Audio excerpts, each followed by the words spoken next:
May isang tanong na tahimik pero unti-unting lumalakas sa isip ng maraming tao ngayon.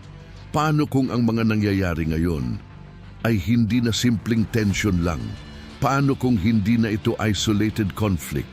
Paano kung ito na ang simula ng isang mas malaki?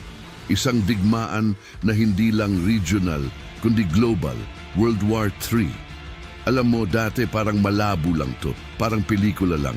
Pero ngayon, iba na ang pakiramdam. Mas madalas na ang balita tungkol sa missile launches. Mas agresibo na ang mga bansa sa kanilang mga pahayag at mas halata na ang paghahanda. Kaya ang tanong ngayon, nasa simula na ba tayo ng World War III? At kung sakaling lumala ito, ano ang posibleng mangyari kung tuluyan ng sumali ang mga bansang tulad ng South Korea, North Korea, Japan, Russia at China? At sa dulo ng lahat, may koneksyon ba ito sa sinasabi ng Biblia? Simulan natin sa reality. Sa kasalukuyan, hindi pa officially tinatawag na World War III ang mga nangyayari. Pero kung susuriin mo, marami na sa mga kondisyon ang unti-unting nabubuo.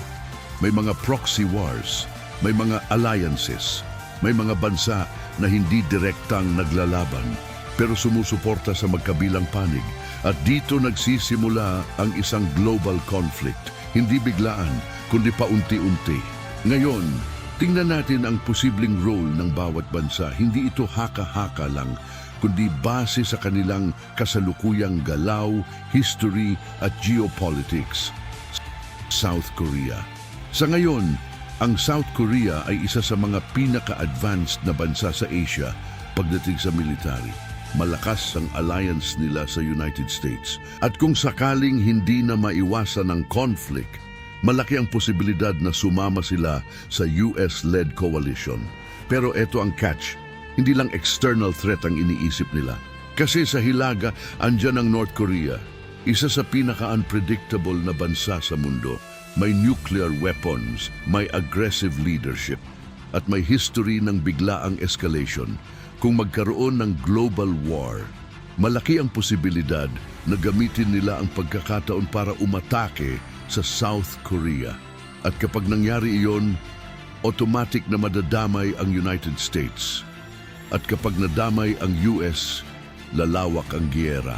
Ngayon, isipin mo ito, isang conflict sa Middle East na biglang naging giyera sa Korean Peninsula. Ibig sabihin, dalawang major regions na ang involved. Japan.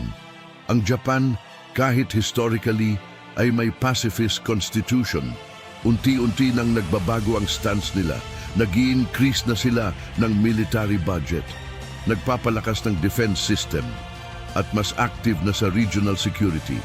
Kung lumala ang sitwasyon, malaki ang chance na sumama sila sa US at South Korea. China, ito ang isa sa pinakamahalagang piraso ng puzzle. Ang China ay hindi lang powerful, strategic din. Hindi sila basta papasok sa giyera ng walang dahilan. Pero kung madadamay ang kanilang interests, lalo na sa Taiwan, posibleng mag-shift ang buong balanse ng mundo. At kapag pumasok ang China sa giyera, hindi na ito simpleng conflict. Ito na ay isang global power struggle. Russia. Hindi na bago ang involvement ng Russia sa global tensions. May sariling agenda, may sariling alliances, at may sariling conflicts. Kung magsanib ang Russia at China sa isang panig at ang US kasama ang allies nito sa kabilang panig, ito na ang pinakamalapit sa definition ng World War III. Ngayon, pag-usapan natin ang pinakaimportanteng tanong. May signs na ba na papunta tayo doon? Hindi natin masasabi ng sigurado, pero may mga indicators. Una, pagdami ng military exercises. Kapag ang mga bansa ay sabay-sabay nagtitest ng kanilang armas, hindi lang ito simpleng training, ito ay paghahanda. Pangalawa, paglala ng rhetoric.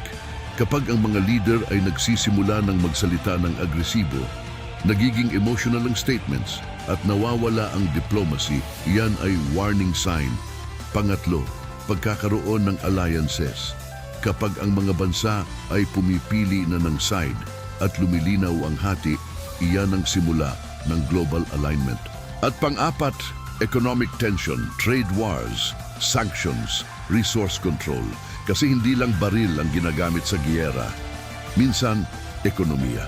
Ngayon, pag-isipan natin ang what if. Ano ang mangyayari kung tuluyan itong maging World War III? Una, massive destruction. Hindi na ito tulad ng dati. Mas advanced na ang armas ngayon, mas mabilis, mas malakas, mas malawak ang epekto. Pangalawa, global economic collapse. Kapag nagsimula ang full-scale war, maapektuhan ang supply chain, langis, pagkain, enerhiya, lahat tataas. Pangatlo, civilian impact. Hindi lang sundalo ang apektado, mga ordinaryong tao, mga pamilya, mga bata. Pangapat, nuclear threat. Ito ang pinaka nakakatakot. Kapag may isang bansa na gumamit nito, posibleng sumunod ang iba at doon na nagiging irreversible ang damage. Ngayon, huminto muna tayo sandali at itanong mo sa sarili mo, handa ba ang mundo sa ganitong klaseng giyera at mas mahalaga, handa ka na ba? At ang matinding tanong, handa na ba ang Pilipinas? Hindi sa takot, kundi sa pag-unawa. Ngayon, pag-usapan natin ang bahagi na madalas iniiwasan, ang biblical connection. Sa Biblia, hindi eksaktong binanggit ang World War III, pero may mga principles at patterns na makikita. May mga talata na nagsasabi tungkol sa wars and rumors of wars. Ibig sabihin, bago pa man mangyari ang malalaking pagbabago, may mga senyalis na. Hindi ito para takutin, kundi para ihanda. Pero ito ang mahalaga, hindi sinasabi ng Biblia na dapat matakot ang tao. Sa halip, hinihikayat tayo na maging aware at maging handa. Kasi sa dulo, hindi ang giyera ang may final say. May mas mataas na kapangyarihan na may hawak ng direksyon ng kasaysayan. At kung babalikan mo ang lahat ng napag-usapan natin, mapapansin mo ang pattern. Paulit-ulit, conflict, tension, escalation. Pero hindi doon nagtatapos ang kwento. Kaya habang tinatanong natin, simula na ba ito ng World War III? Siguro mas magandang tanong ay, ano ang dapat kong gawin sa gitna ng lahat ng ito? Magpapadala ba ako sa takot? O pipiliin kong maging kalmado? Magpapaniwala ba ako sa lahat ng naririnig ko? O maghahanap ako ng mas malalim na katotohanan? Dahil sa huli, hindi lang ito tungkol sa mga bansa. Ito ay tungkol sa tao, sa isip, sa puso. At kung may isang bagay na pwede mong kontrolin, iyon ay kung paano ka tutugon. Kaya sa susunod na makarinig ka ng balita tungkol sa giyera, huwag ka agad matakot. Mag-isip ka, magtanong ka, mag-obserba ka, dahil ang tunay na lakas, hindi lang nasusukat sa armas, kundi sa kung paano ka nananatiling matatag kahit magulo ang mundo. Kung nakaabot ka dito, gusto kong marinig ang opinyon mo. Sa tingin mo, malapit na ba ang World War III? O exaggerated lang ang lahat? I-comment mo sa baba. At kung gusto mo ng ganitong klaseng content, yung hindi lang basta balita, kundi may lalim at pananaw, mag-subscribe ka na. Dahil sa susunod, mas lalalim pa tayo